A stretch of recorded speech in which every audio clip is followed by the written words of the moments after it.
இப்ப முன்னாள் அமைச்சரான திரு செங்கோட்டையன் செப்டம்பர் 5ஆம் தேதி மனசு விட்டு பேச போறேன்னு சொல்லியிருக்காரு. இன்னொரு பக்கம் திரு டிடிவி தினகரன், நாங்க என்டிஏ கூட்டணிலாம் இல்ல.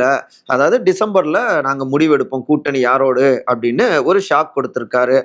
என்டிஏ கூட்டணிக்கு பாஜகவுக்கு. அடுத்து பார்த்தோம்னா, கடந்த ஆகஸ்ட் 30ஆம் தேதி ஒருங்கிணைந்த அதிமுக தான் எல்லோருக்கும் நல்லது, வெற்றி வாகை சூட முடியும் அப்படின்னு ஒரு நீண்ட நெடிய அறிக்கையை வெளியிட்டிருக்காங்க திருமதி வி.கே. சசிகலா.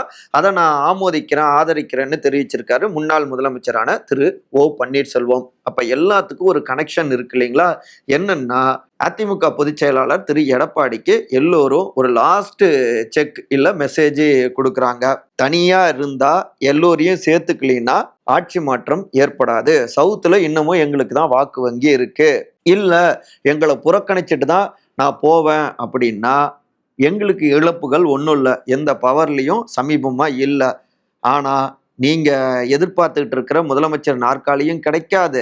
அது இல்லாம போச்சுன்னா 11 தோல்வி பழனிசாமியாக மாறிடுவீங்க. அப்புறம் உங்களுடைய பொதுச் செயலாளர் நாற்காலிக்கும் ஆபத்து ஏற்பட்டுரும். நாங்க என்ன சொல்றோம்னா, நீங்க எங்க எல்லோரையும் இணைச்சிக்கோங்க. யாரும் உங்களுடைய முதலமைச்சர் நாற்காலியை எதிர்பார்க்கல. நீங்களே முதலமைச்சர் நாற்காலியில அமரலாம் என்பதை தான் நாங்க திரும்ப திரும்ப பதிவு செய்யறோம்.